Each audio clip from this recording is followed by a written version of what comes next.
You're listening to JTE Movie Thinks.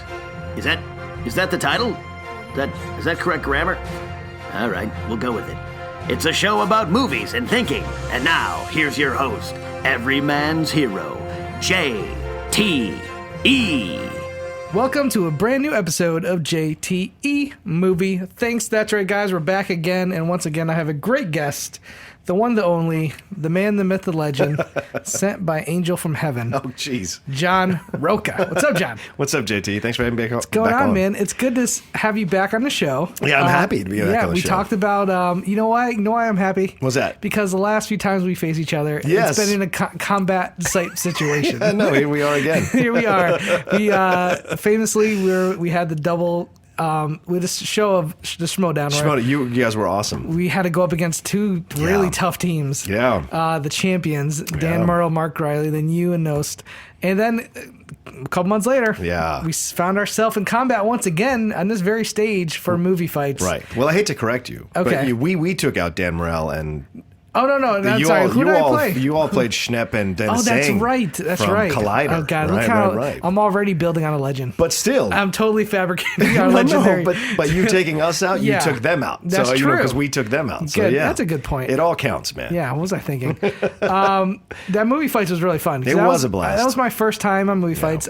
I finally got to step out of the engineer booth. Yeah. And put all this movie knowledge to some use, and I was a little nervous starting off. Yeah, I think you could tell in the first round I was a little nervous, but then I kind of started getting my groove, and to go into your first movie fights. I was in a battle. I mean, you were. Listen, you have a reputation, Rocha, for bringing it. You bring it when the movie fights. You emphasis on the fights. Yeah, I enjoy the fights, and so I had to be a little more, It was all three of us just arguing. Listen, some people love that, though. No, it's called movie fights for a reason, people. Yeah. Let us fight it out. Dan Morell does not like that. No, you and I. Murrow. Murrow, sorry. So I am looking forward to, when I do fight again, I don't know when that'll be. It's hard because I do engineer a show. Sure. It's hard to get somebody in here to engineer it. We had Cody, who did a really good job that day. Right. But I am looking forward to, maybe doing better. Yeah. Listen, I, just like anybody else, all of us are very competitive. Yeah. I want to fight the best. Yeah, I want man. Dan Murrow. I want Mark and Christian. I want Dan, I too. want whoever you could bring up. That I want a good fight. And you were definitely a tough fight for the first round. Thanks. I mean, I always love coming on, and I'm always happy when they ask me on. Yes. And it's always a fun interaction because you don't know what the styles are going to be of everyone who's coming on. Exactly. So you have to play it the way it's like when the last time I was on with Kim Horcher and Mance, it was a barnstormer like me and Mance, but then you had Kim smartly underplaying us and got to the elimination rounds where you did really well, JT, because you weathered the storm and they would come right back up with with arguments. Yeah. And then you had one of your guys you really revere, right? Huge fan of Doug Benson. So you had to deal with that too. Put a little pressure with me. Right. I'm like, God, I love this guy. I've been listening to him for years. But because of that, I had a lot of game tape on Doug Benson. And I will say one advantage I do have is I've engineered every single episode of movie fights, so I've seen all the game tape. Yeah, I've seen it all. Yeah, so I think that definitely helped me out in preparing. When you watch all these there are times where I'm in the booth and I'm thinking, oh, how would I fight this? Right. And then there's times where I'm like, damn, these people are good. I don't know if I could even argue against them. And these people surprise me, but this is gonna be fun. This is us just talking about movies because we both love movies. Absolutely. I think we probably do disagree on some things once in a while. Sure, but that's what's fun of it. That's the fun of people that love movies. Absolutely, is the debating why I love this. Yeah. I love having debates with people on Twitter. Yeah, I am one of those people who kind of defended Only God Forgives. Oh yeah, the film by Nicholas Winding Refn. Right, that's right. Because I like the style of that director, and some people just hated that movie. Oh yeah, Costner hated that movie. Well, and it asks a lot of you. Yeah, it does. But at the same time, I understand if somebody hates it. Yeah. You know what I'm saying? Yeah. It's the people that are closed-minded, oh, this is great. And if you think otherwise, you're stupid. Yeah. That's the kind of people I don't really like arguing with. Yeah, I agree. Because there's no enjoyment in the debate. Yeah. Because it becomes personal and it's a waste of time. Which is what we say on the Top 10 show. Matt and I always make a point. We're just a couple of dudes in front of mics offering opinions. Your opinion as fans is no less valid than ours. We just have a fun time talking about movies, and if you agree with us, don't agree with us, as long as you're having a good time, that's all we care about. This is why love listening to the Top 10 show because there's times where it's famous that I don't own a car here in LA, so I listen to a lot of podcasts. If you have a podcast, there's 9 out of 10 chance I'm going to listen to it because I'm either on a bus, the metro, or I'm walking. Right. And I got to tell you, like, there's times where I'm listening to Top 10 and I'm like, what are you doing? And there's times where I'm like yelling at you and then I'm yelling at Nost. I'm like, oh, come on. Right. And as a film geek and a lover of film, you want to zap through your podcast headphones and like appear in the studio and be like, this is why. Yeah. And that's why I listen to movie podcasts. I love hearing different opinions. And I love, like, you know, in my head just arguing with people. Yeah. And there's times where like you and Nost, I'm totally on board with sometimes the choice you guys make, and there's times where I'm just like, what are you doing? Put that on the rate. That's number one. And I love when you and Nost have those arguments on the show. Yeah. And then there's times where sometimes I pick Nost's side, sometimes I pick your side. Yeah. And it's a lot of fun. So guys, if you haven't checked out Top 10 Show, check it out. It's a really fun show. Yeah. And I love because you do have different. We do. You have some different. We have different approaches. Just like what you like. Yeah, and then sometimes Matt will surprise you with the stuff that he does like. Yeah. And then sometimes, like the fact that he liked The Damned United, which is this obscure film Michael about... Sheen. Yeah, with Michael Sheen about, soccer in Britain. Yep. I had no idea he would like that movie. Yeah. And when he did, I was just like, this was so amazing. And then Matt himself tells me that all the time, like stuff that he thinks will be on my lists and don't make it, and then stuff that does make it, he gets surprised by it. And so it's the enjoyment that we discover about each other all the time whenever we see each other and do the show, and it's fun. That's what I love about Top 10s, because you have your own Top 10 in your head. Yeah. And you're just like, please put this, and then when you don't hear it, you get really mad. But then when you hear your favorite, like number one, you're like, yes! But, all right, so this is JT Movie Things. Let's get down to the meat of the show. Cool. Basically, every week I bring somebody on, and I ask them, not knowing what movie they had watched last from beginning to end. And I say this with you, and I say this with a lot of other people. Yeah. A lot of us, we go to screenings because we have to. Right. Whether it be something we're covering or maybe it's for a podcast. I said the same thing to Ellis and, Scott Mance, Alicia Malone. They have to go to these things. Yeah. I want to know last movie you watched that wasn't something you had to watch. Whether it be something on Netflix that you hadn't seen before. Maybe it's something you saw on a plane. Yeah. Because you're flying somewhere and, hey, that's available. Why not watch it? Right. Or maybe it's something that's on your DVD shelf and you've watched it 100 times, but I want to watch 101 times because I love this movie. So I want to know, what is the last movie you watched from beginning to end? The last movie I watched from beginning to end, this was the other night. Why don't you talk about DVDs? Open Range, the Kevin Costner Western. Interesting. Yeah, this because I initially started to watch Ghost in the Shell Part 2 Innocence, the anime. Okay, so you've never seen those. Yeah, I was 51 minutes into it, but then I had some things come up and I couldn't finish it. But I'm starting to see this girl, and her favorite film is Open Range. Wow. And I couldn't believe, that's so many points for me. But that's like a random choice, yeah, too. it was such an interesting. So I was already, she went 1 point with me for so she came over and we just opened a bottle of wine and I had it as a DVD. So I put it in the PS4, just which upres did, and made it look even more beautiful. And we watched it from beginning to end. It's one of my favorite Westerns. This is interesting. Yeah. So I never know what we were going to talk about in the show. Yeah. I go by the fact that I've seen most movies. Yeah. And I did see this movie. You did? I saw it in theaters when it came out. Yeah, me too. But last time I saw this movie was in theaters when it came out. Oh, wow. Okay. So, I don't know if that's a bad or good thing, but it was Kevin Costner. It was a Western movie. Yeah. And growing up with, Dancing with Wolves. Right. And what's the other Western he did? Silverado. Yeah. And also, he did the Wyatt Earp. Oh, yeah, Wyatt Earp, which I own on Blu-ray, yeah. Yeah, and I believe the director of this was Kevin Costner. Yeah, it was Costner. Mm-hmm. So I was interested in seeing the movie. Yeah. Is it Ed Harris in this? No. Robert Duvall. Robert Duvall's in it. Why was I thinking Michael Ed Harris? Gambone's in it. Diego Luna? Yes, Diego Luna. The dude, Cush from Parker Lewis Can't Lose. I forget what his name is, the actor's name, that big guy who's on ER for a while. Let me start off by saying what I remember about the movie. Okay. Because I remember seeing it in theaters. And Annette Bening. Yeah. So I remember seeing this in theaters. Yeah. But this was a long time ago. It came out in 2003. Yeah. So a long time ago, people. Yeah. And I might have caught bits and pieces of it on TV. Right. I don't remember much now that I'm thinking about it. I remember him having a double barrel shotgun. Yeah. And laying dudes out with that thing. Yeah. hit me with just the premise real quick. Quick. Sure. The premise is that Robert Duvall and Kevin Costner, right at the beginning, are traveling with Diego Luna and the guy, I forget the actor's name, and they're what they call free grazers. So they're leading their cattle someplace. Yep. They're taking, so they stop at a land, and then they free graze, which lets their cattle eat, and they were going to move on. Mm-hmm. So they go into town to get some supplies, and one of their guys gets into a situation with some of the local town toughs and the sheriff. Gotcha. And they go into town. Duvall and Costner go into town to find him. They find him in this condition. They get a lot of guff and a lot of lip from the guy, from these people in power.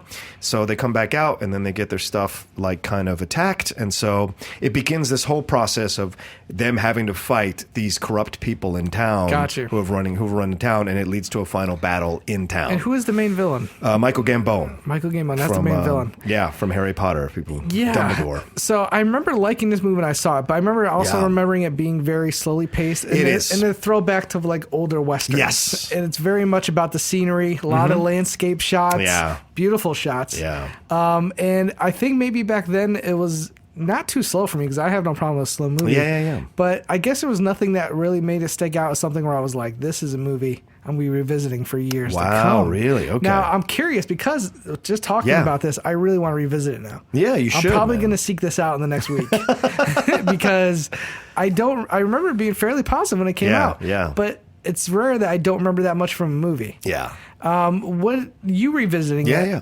You obviously own the DVD. Yeah. So was it something that you revisited pretty often, or No. had it been a while? It's been a while. It had been a while, and I like to.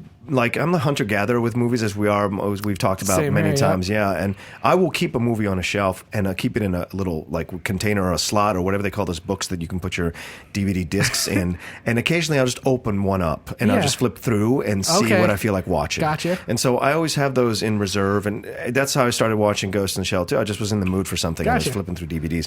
But anyway, watching Open Range, it was great to rediscover. Every time I see it, I fall in love with the movie more because it's such a mature Western. Mm-hmm. Because the love story is between two people in their late 40s. Yep. You know, Kevin Costner, Annette Bening. Mm-hmm. There's no stupid type of doe-eyed type love. It's a realistic. Gotcha. And it's a progressive, just like the movie is. Everything is a progression.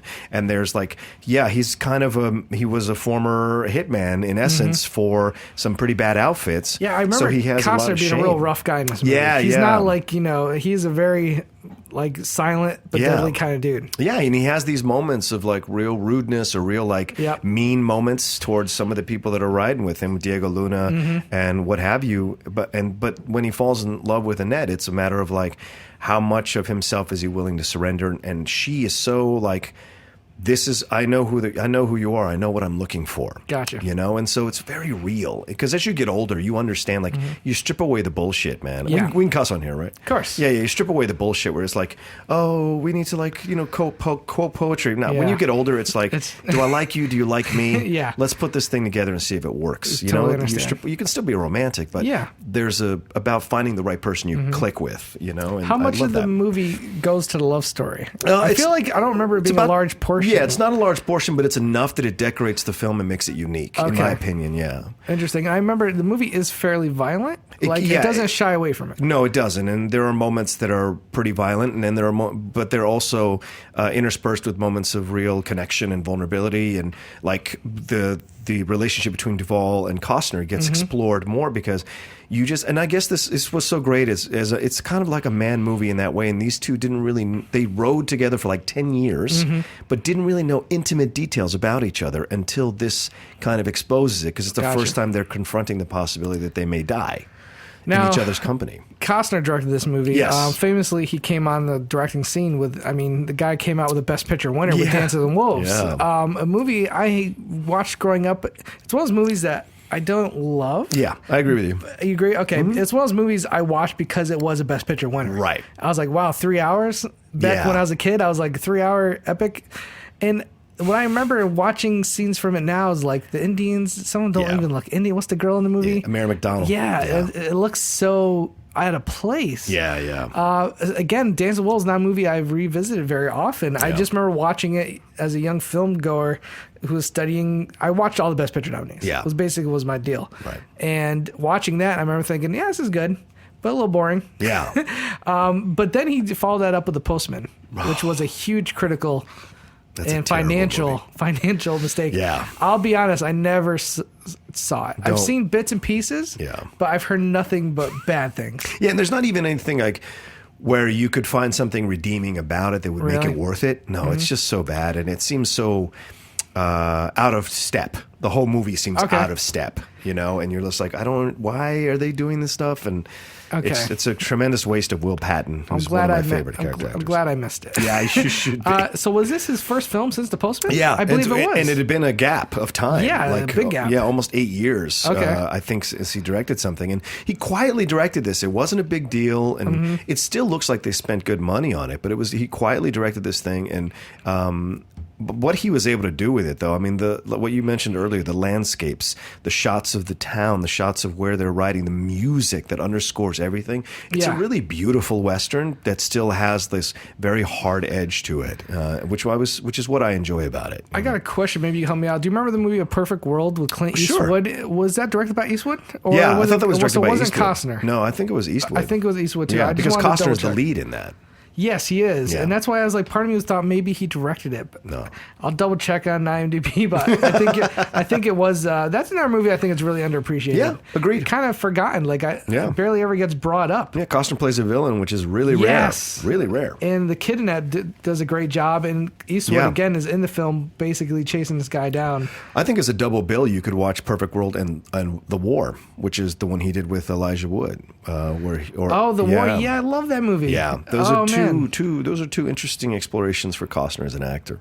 Try to find A Perfect World. I need to know. It was directed by Clint Eastwood. Yeah. That's a movie I haven't seen in a long time either, man. Yeah. I really need to catch up on that one. I remember loving that movie as a kid. It would always be on HBO.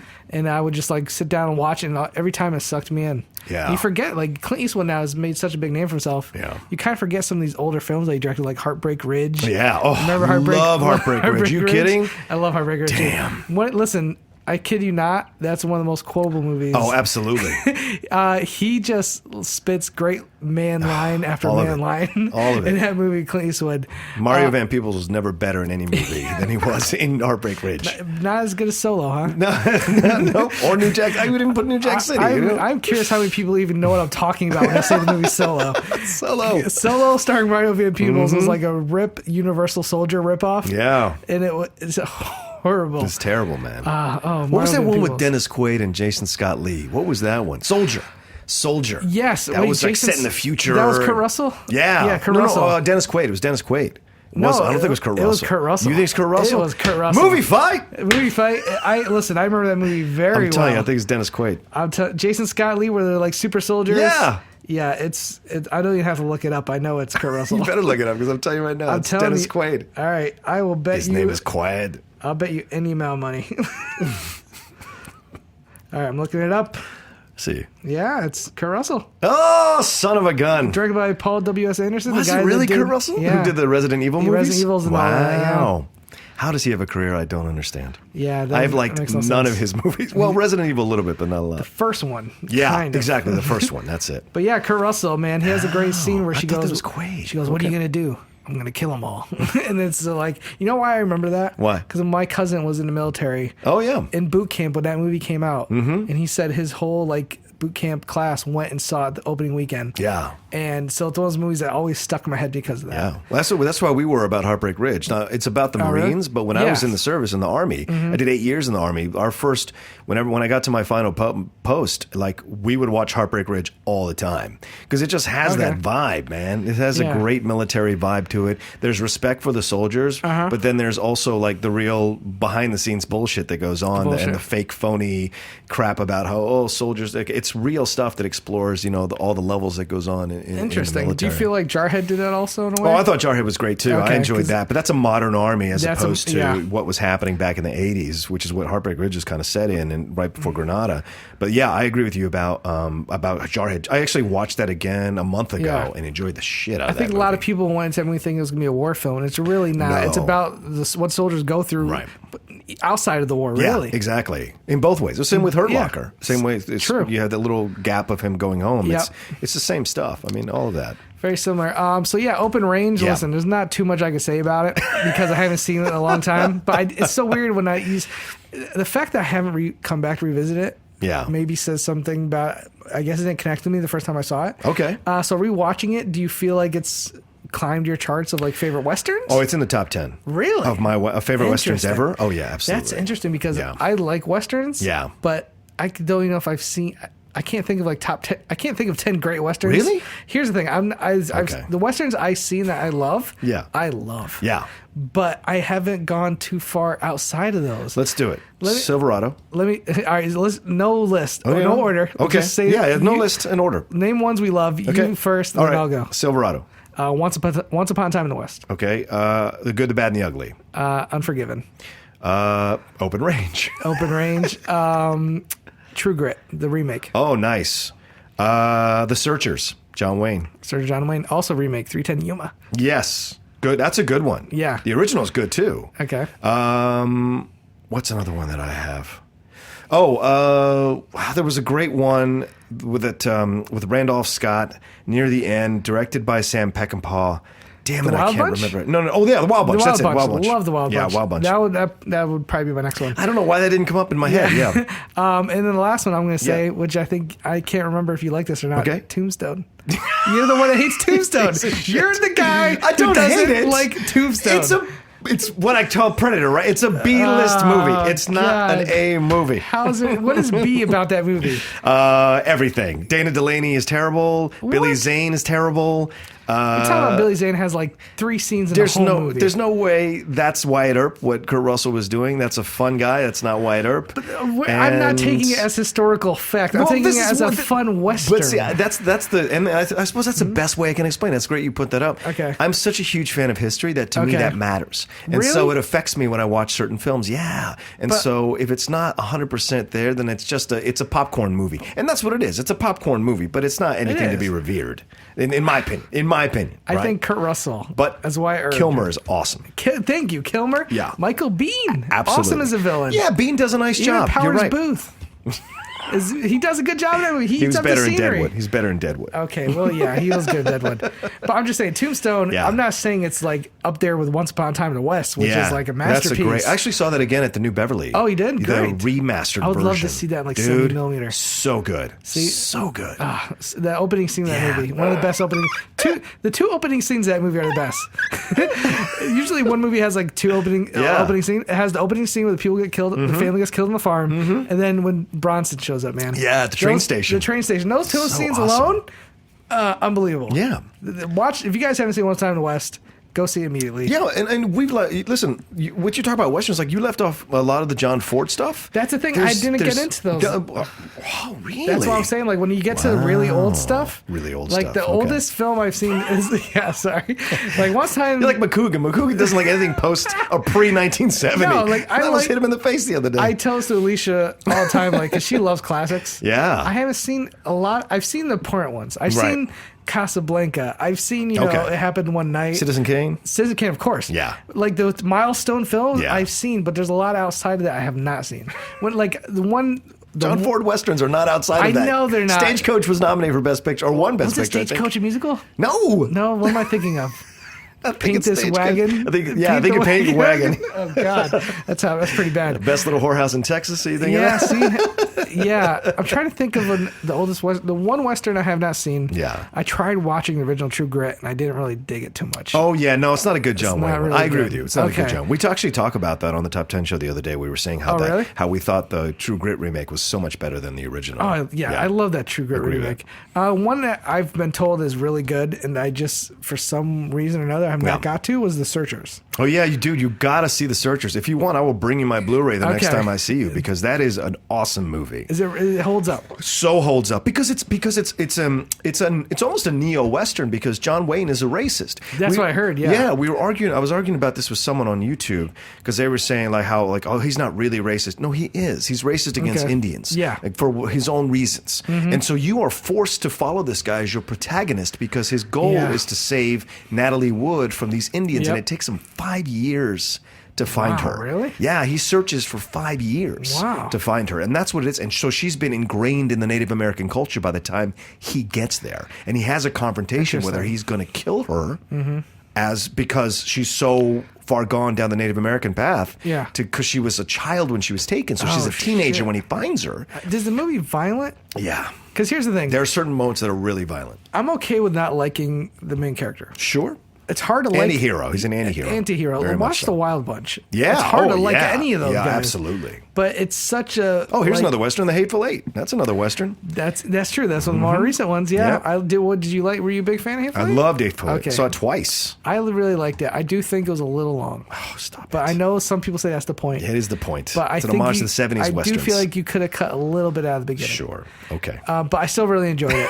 I don't understand why. I understand his love for 70mm. Yeah. I love 70mm. Yeah, that's right. But you watch his last two Westerns, Django and this film. Django's so good. Which one do you feel like should have been shot in 70mm?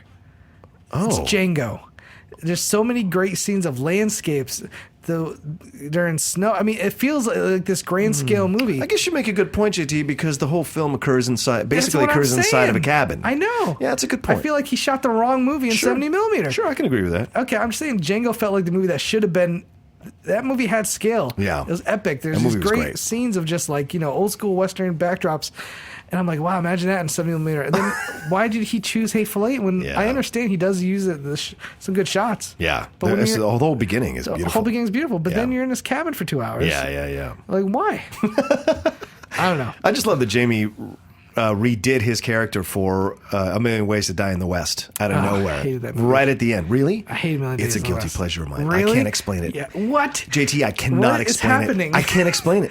I went and saw it drunk and high as hell and laughed my nuts off. And then I've seen it on HBO like 4 times. Really? And I enjoy it every time.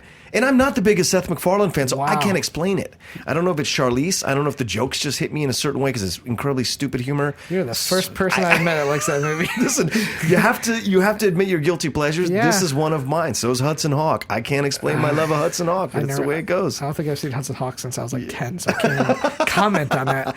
I'm trying to think of there's a comedy that I love that everyone hated. Oh, really? I'm trying to think. I love Oscar. Oh, yeah. I think that qualifies a million times over. But I argue that it's a decent movie. What are you talking about? Siskel and Ebert gave it 2 thumbs up. Yeah. Well, they were riding the Stallone train. Siskel and Ebert never liked Stallone. They liked Rocky. They liked Rocky, but they never liked. They gave almost 90% of his movies thumbs down. Well, they liked deserve thumbs down. How dare you? I love Stallone. I know, but they're not the best movies. I think Oscar gets a bad rap because it was just a huge box office bomb. Well, no, I think he gets a bad rap because Stallone is not. That's not a Stallone character. Here's the reason. He does a decent job with it. Here's why I think the movie is really funny. Tim Curry and Tomei are great. They don't rely on Stallone for the laughs in that movie. It's a supporting cast around him that's so good. He has to carry some jokes. He does, but I'm saying he's more of like someone for everyone else to play off of. That's a good point. Yeah, he's kind of the vessel for everyone else. Yes. Yeah, that's fair. And the cast, Tim Curry, the Finucci brothers, Finucci's. Oh my god, Vincent Spano. Yeah, what's Marissa Tomei, right? Playing the wife. Chaz Palminteri, who's great. A lot of good. Peter Riegert, Otter from Animal House. Kirk Douglas shows up in the very beginning of the movie. He slaps him. He goes, and then he dies. He wakes up. He goes, that's so you don't forget. And he slaps him again. I love Oscar. Maybe it's a soft spot. I don't think it's just as a Stallone fan. I just think it's a funny movie. No, I saw it in the theaters. I went and saw it. I'm a huge Stallone guy. JT, every movie you can name of Stallone, I went to the theater and saw it. Opening night. Except for Nighthawks. My dad took me to Nighthawks. Oh, nice. Yeah, because we'd seen I forget what we saw, and then we went to see Nighthawks because it was right around the Rocky time because it was right after Rocky. Nighthawks. Yep. Rutger right Hauer, before First Blood. Dude, Nighthawks is a fucking awesome movie. If you are listening to this and you haven't seen Nighthawks, do yourself a favor and find that movie and watch it. Also, it is because it's Billy D, right? Billy D. Williams. Billy D. Rutger Hauer. With Rutger Hauer who's the villain. And I think Mrs. Cotter plays his wife, Marcia Strassman, I think. Oh, I don't know about that. I forget. Yeah, also, there's a rap group called Nighthawks. And if you listen to their album, they use clips from the movie in the music. That's awesome. It's pretty awesome. That's actually good. I bought that CD only because Stallone was like on the cover. Yeah. Well, it was like a fake Stallone, but it was... That ending is great. Yes. Yeah.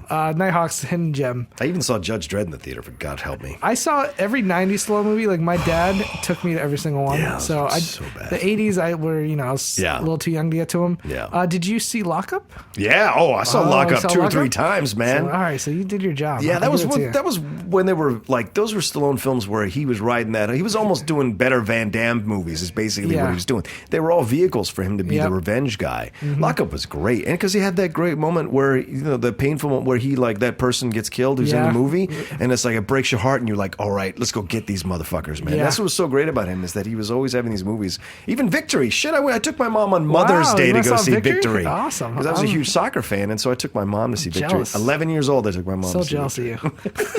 I wish I could have saw those movies in theaters, man. Yeah. I missed that wave. I wish I was born 10 years earlier. Oh, Damn it. man. Yeah, you'd have loved Cobra in the theaters. Oh, God, I can only imagine. All right, we totally got off topic. Sorry. Anyway, one thing you'll never see Stallone in is a Western. He's never done a Western, has he? No, I guess Best Little Whorehouse in Texas or whatever. He was. Oh, Rhinestone doesn't count, I guess. No, it doesn't. No, it doesn't God, count. it doesn't count.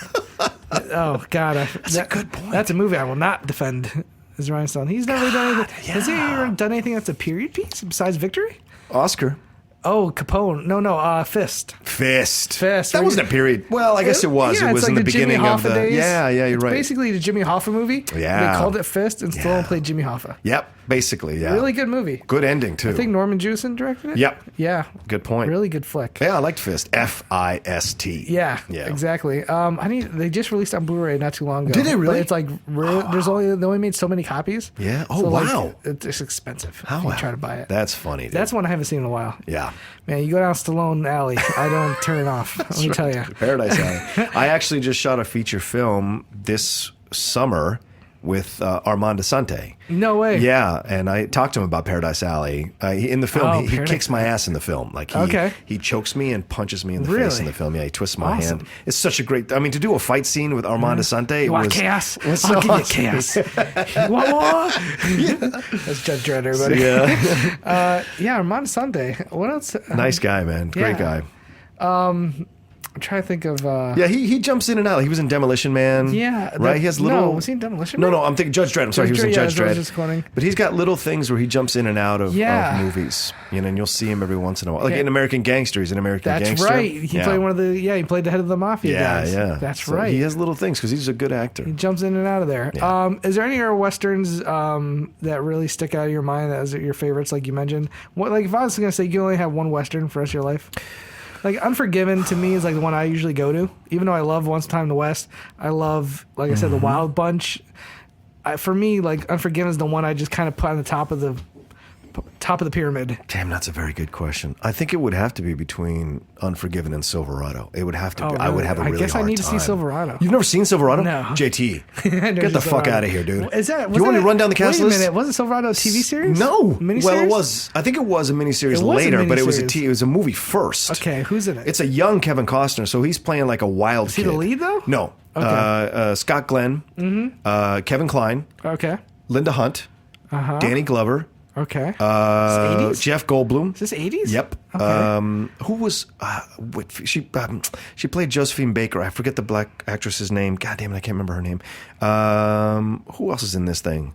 Give me the synopsis. Yeah, basically it's Kevin Costner. Rosanna Arquette's in it. Okay. Brian Dennehy's in it. Oh wow, great cast. Yeah, all these. It sounds like it should be. John Cleese is in it. It sounds like a miniseries, but John Cleese is an actual movie that it's an actual movie. All these people. It's about 2.5 hours. Okay. But basically, what it is Costner and Scott Glenn. The guy, that's what I'm thinking of. Scott Glenn are brothers, and they get into trouble in different ways, and they run into people, and they like accrue. They like get a crew together. Kevin Kline and Danny Glover. They all have different stuff going on that leads them into this town. Okay. And Brian Dennehy is the main villain of the town. He's the evil sheriff. First Blood style. Right. Who knew? Yeah, exactly. who knew Kevin Kline back when Kevin Kline was kind of a criminal. Okay. And so, but he's been reformed, and so he's trying to do good, and he's helping Scott Glenn, and Kevin Costner gets in these situations. Jeff Fahey plays one of the evil guys under Dennehy. Jeff Goldblum is an evil guy. Jeez, who else is in this? Everyone's in this movie. Yeah, I'm telling you, John Cleese is kind of a pseudo evil guy from another town. Yeah. And so it's all this stuff that's going on. That's really interesting, and they're basically trying to destroy Brian Dennehy because he's an evil guy who's trying to destroy them. Is it? I mean, not all westerns are heavy action, but is it like heavy action, or it's there's more some story? Oh yeah, there's some good action. Absolutely, it's what's so fun about it, and it's oh God, who directed it? Shit, it's a really famous director who's good at directing movies and was great in the '80s. I mean.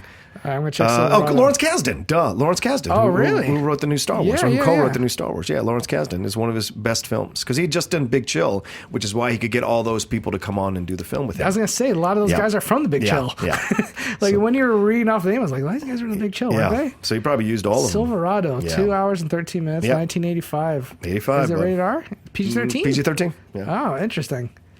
All right, I need to check this movie out, Brother, man. you will enjoy it because it's a fun time. It's a fun Western. I love 80s movies. And there's even a little bit of race thrown in there with Danny Glover, which is great to see in a Western. I always enjoy seeing a little bit of that in the Western. Danny Glover's great. Yeah. All right, well, I'm putting that on my list. Put it on your list, because Silverado and The Searchers, those are two I think I really need to see. Yeah, you do need to see Silverado and The Searchers, because a lot of people and friends of mine tell me Searchers like really holds up well. Oh, yeah. And it's one of those ones I might, you know what I'm going to do after work today? What's that? I'm going to Amoeba. I'm going to Amoeba in Hollywood. Do it. Because they have every freaking movie.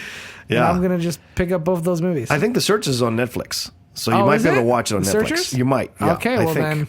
Yeah. I'll just buy Silverado. There you go. Check that out. What are some Westerns? Because it's a genre that I don't feel like not a lot of movies get made nowadays. Nowadays, no. Back in the day. But what are some that you saw that you really didn't like? Is there any that point out to your mind where you're like, oh, that was just not good? Tombstone? No, I'm joking. I'm joking.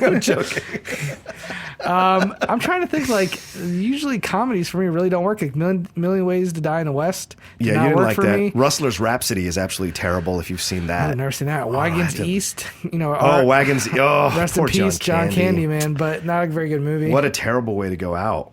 Remember Paul Hogan did one with Cuba Gooding Jr. Yeah, Jack. Was it Lightning or Australian or Lightning something? Jack? Lightning was Lightning. Was that what it was called? It was oh crap. Yeah, because he's Lightning Jack. Yeah, I think it was because he's deaf. I'm getting that confused with Kangaroo Jack. Cuba Gooding Jr. is deaf. He's deaf, right? Cuba Gooding is deaf. Paul Hogan is like, I remember liking that movie as a kid, but I think it'd be horrible now. As a kid is the right way, is the right time to like that movie. Yeah. Oh man, I'm trying to think of some other Westerns that I didn't like. Yeah, I mean, there's not because they're so difficult to make. Did you like The Quick and the Dead? Yeah, Sam Raimi. Yeah. Yeah, you know what? That is an interesting movie. Leonardo DiCaprio, Sharon Stone, Gene Hackman basically doing the same character from Unforgiven. Yeah. That's a fun movie. Yeah. Like, it's so stylized. It's very stylized. It has that Raimi style to it. If you saw Darkman and you saw Quick and the Dead, those are companion pieces. That's interesting. You know, I'd love to revisit Quick and the Dead because I really do enjoy the movie. Russell Crowe is like the soldier or the prisoner. A lot of character actors in that. Lance Hendrickson. That's right. Yeah, all these guys. That's a movie I need to revisit, man. The kid from the Torkelsons, she was in it. It's not like Unforgiven. It's the complete opposite of what a Western Unforgiven is. It's really much more of like a just popcorn movie. Yeah. In a Western era. I've got two terrible ones for you. Okay, go. Posse. Was horrible. That was with don't tell me. With Mario Van Peebles. Yes, oh, he's back. That was right after New Jack City. And he thought he could do movies. Oh, there's a Bad Girls too. Bad Girls. Oh, Bad Girls. With like Drew Barrymore and Andy McDowell? No, was it what's her face from Revenge? Andy McDowell. Was it Andy McDowell? I think so. I think she must be one of the girls. Wasn't the girl from Revenge too? The one from I can't remember now. Okay. Revenge. Are you talking about the Kevin Costner movie? Yeah. Okay. Yeah, I don't remember. Wild Wild West. Terrible. Oh, the worst. That is the worst movie. Although I enjoy Kenneth Branagh in that movie, even though that movie's terrible. I've erased everything out of my mind. We have found ourselves in quite a situation here, Mr. West. I remember one thing about that movie. What's that? And that's when Salma Hayek shows her butt because her pajama bottoms are down. It's the only thing I remember from that movie. You're terrible, man. I was a huge Salma Hayek fan growing up, man. Yeah, I bet you enjoyed Desperado a lot. Are you kidding me? Good God. For Dusk Till Dawn. But yeah, Desperado, my VCR, I would pause it in a perfect seconds. And there would be those tracking lines on the VCRs so you couldn't really like blur everything out. I need you to respect women, JT. I do. I respect them so much that I would pause my VCR just to see them. What did you think of The Lone Ranger? I hated it. Did you? Hated it. Okay. I saw it with Mark and Christian at ArcLight Hollywood. Went to a critic screening. And I just absolutely hated it. And it's funny because some people defend it. Tarantino defends that movie. I do too. So you're one of them. I do. I enjoyed it. I can't explain why. I did. Part of me is like, maybe I should give it a chance. But then I just think about my time in that theater and I start getting cold and shaky. Like I can't do it. I can't bring myself to watch it again. I remember the only thing I liked was there was like a 10-minute section of the movie towards the end with a final chase scene with the train. Oh, yeah. So awesome. There was like a 10-minute part where I said, I walked out of the theater. I remember talking to Mark Christian. I was like, there's this little 10-minute section of the movie. If you took it out and you just showed me that, I was like, wow, this movie's going to be amazing. It's like but everything around it was awful for me. Yeah, well, I know, and a lot of people feel that way, and I understand that. But it's like boxing, right? Like the first 2.5 minutes of the 3-minute round, you're just kind of like not giving a lot, and then that last 30 seconds, all of a sudden, boom, boom, boom, boom, boom, and you get the points. But it's like that, that's vintage Verbinski. That chase scene and all of that happens at the end of the train. It was amazing. Which, say what you will about the sequels of Pirate Caribbeans, but there's at least sequences in those movies. And there's enough to keep me interested. For me, Lone Ranger just failed almost. Yeah. In every aspect. Jonah Hex is terrible. Jonah Hex is terrible. Jonah Hex, I never saw that, but I know enough to know it's terrible. Some people hate Wyatt Earp. I like Wyatt Earp. I own Kim it. Costner one. Yeah, I own it, man. Okay, interesting. It's just something about it that I just really enjoy, and I'm not always. I am not always the biggest Costner guy because I don't like. What's the baseball one where he's going for the no-hitter? For Love of the Game? Yeah, I'm not the biggest fan of that. If you took away all of the Kelly Preston scenes, you'd have a way better movie. I loved him in Tin Cup. Oh, yeah. Oh, that's a movie that I feel like doesn't get brought up enough today. I agree. That movie is so good, and it hits you right at the end, like in the best sports way possible. In a way. Yeah, I mean, it's almost a TV movie because you have Don Johnson and Cheech Marin in it. That's right. But it's enough of Kevin Costner's star power to make it a feature with Rene Russo. Rene Russo, really good in that movie. Good soundtrack too. I have that soundtrack. Oh, really? Yeah. I loved him and Cheech Marin's whole relationship. That movie is the caddy and the golfer is so good. I need to see that again. Yeah. I'm going to Biba after this. I'm going to start buying all these movies.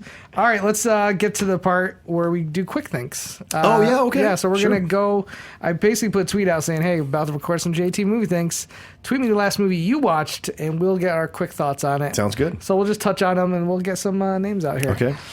Let's go. RV97, dude. Movie we actually mentioned earlier in the show. Okay. American Gangster. Yeah. Good film. Not a huge fan of it. You're not a huge fan of that? Not a huge fan Are of it. you kidding? Here's the deal. I remember Denzel being Denzel, son. I saw it in theaters, and I remember being lukewarm about it. Ooh. And I revisited it about last September, October. Okay. In that time period, I was like, you know what? I haven't seen it since theaters. Some people do really like it. Yeah. I just found myself bored. It doesn't work for you. Just didn't work for me. That's I fair. love Ridley Scott. Yeah. I love Russell Crowe, and I love Denzel Washington, but for some reason did not. I was getting an hour into the movie. I said to myself, I don't want to keep watching this, but I powered through it. What a guy. I know. I don't think it's a horrible movie but here's the thing. I don't think it's a horrible movie. Right. It just doesn't work for you. It's just, for me, it's like I cannot watch it ever again. I'll be fine. That's fair. I feel that way about his Robin Hood. Oof. Oh, yeah, that's bad. That was terrible. I agree with you on that one. I don't know how you can mess up those stories. Let's see what else we got here. Matt Marshall at MNM_reviews. Thor: The Dark World, the weakest Phase 2 MCU movie. Rewatched it for the first time in over 2 years. Disagree that it's the weakest. Iron Man 3? Iron Man 3. Yep, absolutely, JT. We're on the same page. Yep. I thought Thor: Dark World was a lot of fun. I enjoyed Thor: Dark World. Better than the first movie. Yep. I have people complain about the Thor movies. I have no problem with the Thor movies. I enjoy both of them. I really do. Here's the deal. I enjoy the first one. Yeah. I do kind of hate that he goes to Earth and loses his powers for most of the movie. But I love when he goes back and starts fighting Loki. I love the beginning of that movie when he goes to the ice world. Right. The middle of that movie is what doesn't really work for me too much. So I don't hate it. I think it's enjoyable. But Thor: Dark World was everything that I wanted in a Thor movie. Honestly, you got Loki doing stuff. You got these other planets, the dark elves. He's fighting these guys. The whole portal ending where they're just going through these portals. I had so much fun. And the movie was funny. Yeah, agreed. Christopher Eccleston was great as the evil guy. I enjoyed that movie very much. Yeah, Iron Man 3 is the worst one. I'm not, even though I love Rebecca Hall. Love Rebecca Hall. Iron Man 3. Well, that's a whole nother story. Yeah, not a big fan of that movie. Let's see what else we got here. Sean Smith at Sean Smith 118 said Cloverfield, which is getting a lot of heat lately because of that new trailer. Right. 10 Cloverfield Lane, which might or might not be a sequel. There's a lot of debate whether it's a spin-off. Some people are saying it's like J.J. Abrams' own series of sci-fi thriller movies that just always have the word Cloverfield in the title. Okay, I can accept that. Because watching that trailer, how is it... I don't know how it could be connected to the original Cloverfield movie. Well, weren't those aliens that were coming down? There was no aliens. There was a monster. A monster. In the first Cloverfield movie. Maybe. How are you going to kill this? Did they kill the monster at the end of Cloverfield? But you're going to live in a bomb shelter? You got to live? I feel like there's something more going on there. Okay. I agree with you. Did you like the first one? I did like the first one. Okay. Actually, it's my favorite found footage movie. Okay, I didn't like it that much. Really? Holy shit! It was one of the movies where I really felt the found footage didn't do it. I understand. What? I understand. I think it's a good idea. Yeah. I just didn't think the execution was very good. Do you like Blair Witch? Oh yeah, Blair Witch is great. Okay, because those are my top 2 found movie films. For me, found footage one of my top ones. I'm not. You don't like that. You don't like that technique. I like it, but it's hard to pull off for it to be really good. I love Chronicle. Chronicle's fun. Really well. Chronicle's fun. That's a good movie, man. Yeah. People don't talk about that movie. I'd have to look. I'm sure I'm missing some found footage movies, but that ending of Chronicle is powerful as hell. Really good. Yeah, when he's in the hospital and everything. Yeah, so good. I'm not a big fan of Cloverfield. Okay. Although I am kind of psyched for that trailer for the new one. Looks good. I don't know what the hell's going on. And I'm a big Mary Elizabeth Winstead fan, so I'm looking forward to that. Who is it? Right. Scott Pilgrim. Hello. Beav, B-E-A-V. Yeah. Beav 1013. Fellowship of the Ring. Oh. I'm curious. Are you a big Lord of the Rings fan? Where do you stand on this franchise? I'm a weird guy. Here's how I'll explain. And people know this already from listening to me, but I like the Hobbit trilogy more than I like the Lord of the Rings trilogy. You are an insane person. I know. What is happening? The dwarfs, that's why. I've always identified with the dwarfs more, and so the fact that the dwarfs get the central focus in in the Hobbit trilogy, I love that. And yes, it has its issues. Absolutely, it can be overlong or what have you. But I still love it. And Lord of the Rings at times for me annoys the piss out of me. That relationship between Elijah and Sean Astin annoys the fucking piss out of me. Let me be clear about something here. I like the Hobbit movies. Okay. Because there's people out there that hate it. Yeah, I don't get it. Especially here in Screen Junkie universe. I'm sure there are. My coworkers, they all pretty much hate the Hobbit movies. That's a cool thing to do. I enjoy them as fun, blockbuster movies, just escapism. Yeah. I enjoy them. Yeah, they're fun. But I also feel the Lord of the Rings are a whole nother level. Yeah. I think those are great movies. Okay. Two Towers is unbelievable. I think Return of the King, it goes on a little too long. Yes. But those 6 endings? So does the Hobbit movies. The Hobbit movies go a little bit too long too. Yeah. So I can understand you like the Hobbit movies. It's because of the dwarfs. But for you to say that the Hobbits are better than Lord of the Rings to me is like, I'm not tell saying me the world's flat. You are not B.O.B. I'm not saying. Yeah, that's right. A good reference. I was just going to say that. Listen, I'm not saying aesthetically they're better. I'm saying for me, I enjoy them more. It's a personal thing. Yes, and I understand that the Lord of the Rings trilogy is a fantastic trilogy and deserves all the Oscars it got. Return of the King is fantastic, even with those terrible endings. All right. It's just because of the dwarfs, man. I love the dwarfs. Cool. Hey, man. The dwarf was great in Lord of the Rings, too. I wish that song went on long. Yeah, and I love the dwarf, and I love that. And in fact, when he won the SAG, in the first year he won the SAG, we had an interaction at the SAG Awards after party. Really great guy. Travis Wodowski, Travis of Marvel. Yeah.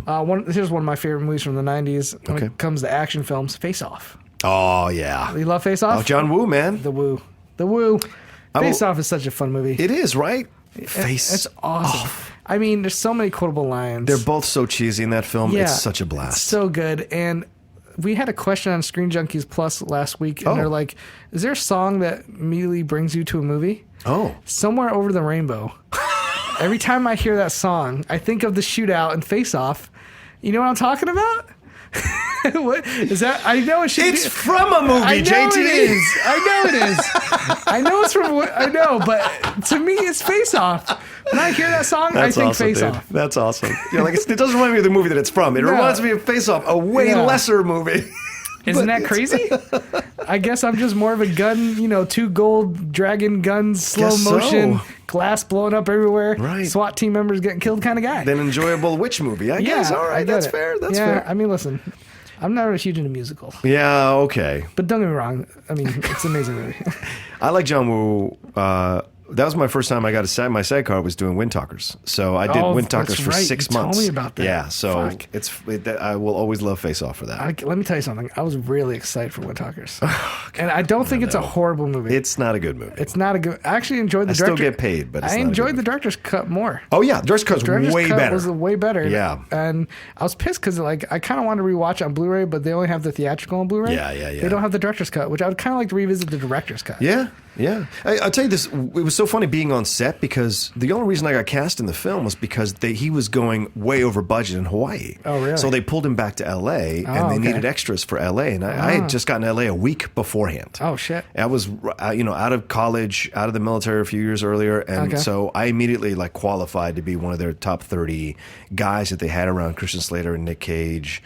Emmerich, Adam Beach, all those guys. We were around all those guys, got to know their stunt doubles and all the jazz. Nice. We were on set consistently almost for 6 months. So who were you double for? No, you're extra. But we were what they call core extras. Oh, core extras. So you're on the set all the time because we're in their platoon. You can see me running on the beach with them. You can see me at the mess hall. What was Nicolas Cage like? Nicolas Cage was he chill? He's a chill guy, but you do not approach him. He sits off by himself on a chair by himself doing his stuff. Slater was a lot more approachable and talking. He had a little dog that he walked around all the time. Adam Beach was great. Yeah. He was a cool dude. Seems like an awesome guy. Yeah, and so most of the people, Stormare was one of the most interesting situations because if you watch the movie, there's a scene where he has to do a monologue about talking about we got to go in there and go and be knee deep in the shit. He did not have his lines. Oh. And it was amazing to watch because you have this illusion that these actors come incredibly prepared. Everyone has their process. But you can't argue about Stormare's results on film. He's so great on film. So whatever his process was, that scene, that 8 hours of shooting that one scene, and I'm in the scene, you can see me in the back. That's insane, 8 hours? It was insane to watch him have to be remembering the lines and fed the lines and it was just wow. This is amazing. Whatever illusion you have about it was completely destroyed. And you just saw, because Nick Cage was memorized and always on point with his stuff. Slater, too. Wow, really? But Stormare was stream of consciousness. So it was fascinating to watch that, dude. I learned so many lessons on that set, man. Speaking of Adam Beach and bad westerns, Cowboys vs. Aliens. Yes. Not a good movie. Ridiculous 6. Also not worth your time. Oh, let's not even mention that movie. Please. But Cowboys Aliens was one I was really excited for. Yeah, me too. John Favreau coming off Iron Man. I didn't blame him for Iron Man 2 because I felt like that was a studio. Yeah, I agree with that. Meaning a deadline. Right. So I was like, oh, dude, Spielberg's behind it. Ron Howard's behind it. Harrison Ford. And you got Harrison Ford. That movie's a mess. It was a mess. I never wanted to like a movie so much. Yeah. Where I'm sitting in the theater I like this. I like this. And then when it's done, you're like, I didn't like it. Phantom Menace is the same way. Oh, God. Yeah, that's the case. Let's do one more, and we'll call it a day here. All right, man. Here's an interesting one. Diego Overfield. Okay. Whatever that means. Not Cloverfield? It says Diego Overfield. It's at Diego Waffles. Okay. I love waffles. What a great name. Yeah. Manhunter. The Michael Mann film. Yeah, dude. Yeah. Hannibal Lecter before Anthony Hopkins. My personal opinion. Oh, shit. Here we go. The best Hannibal Lecter film. Period.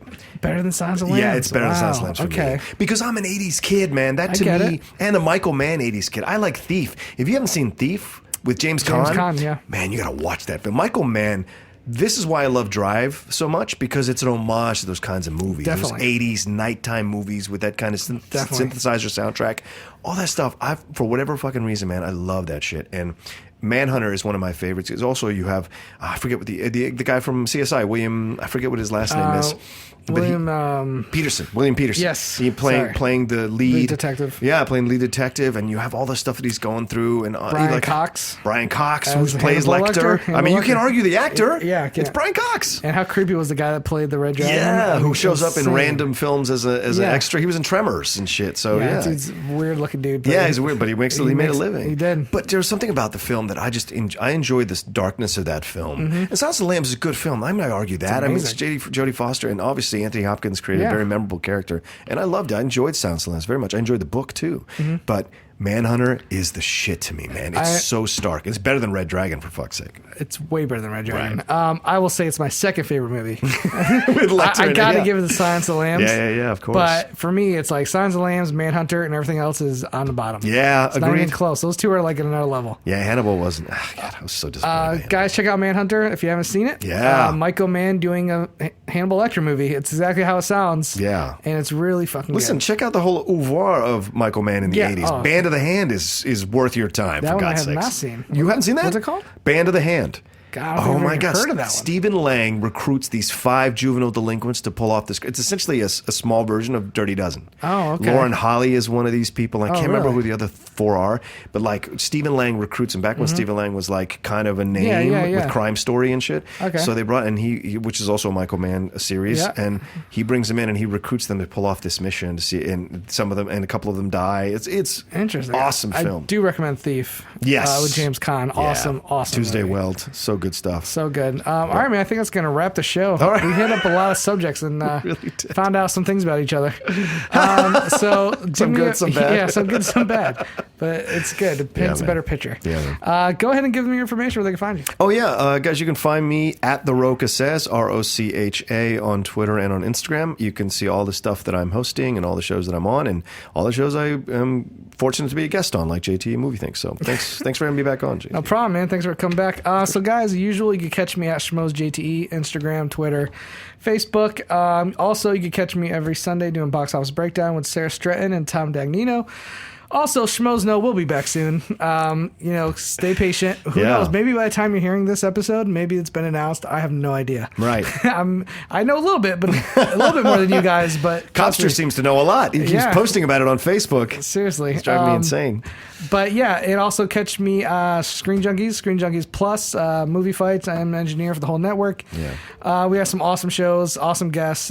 Kevin Smith's show, What's in the Box, is freaking hilarious. Oh, nice. New web series, Interns of Field. Very funny. Check it out. And that's it, guys. And catch me here on JT Movie Thinks and JT Movie News, which is a show I just launched 2 weeks ago with Ace, where we just cover the weekly news of what's going on. Because, listen, a lot of shit happens during the week. That's right. And this show, I've only been doing it for 2 weeks. It helps me keep up on stuff I might have missed. Yeah. So in case you guys might miss some stories, check that out. And thanks, you guys, for listening. And keep watching those movies. That's a good send-off, right? Yeah, I like that.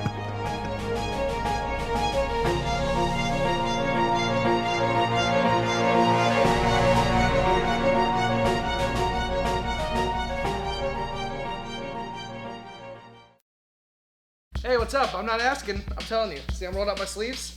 There's this link right there. You're going to watch the behind-the-scenes videos. When you're done with that, you're going to laugh your ass off some of these B-Team videos. And don't forget the other podcast stuff, because that's stuff we do personally.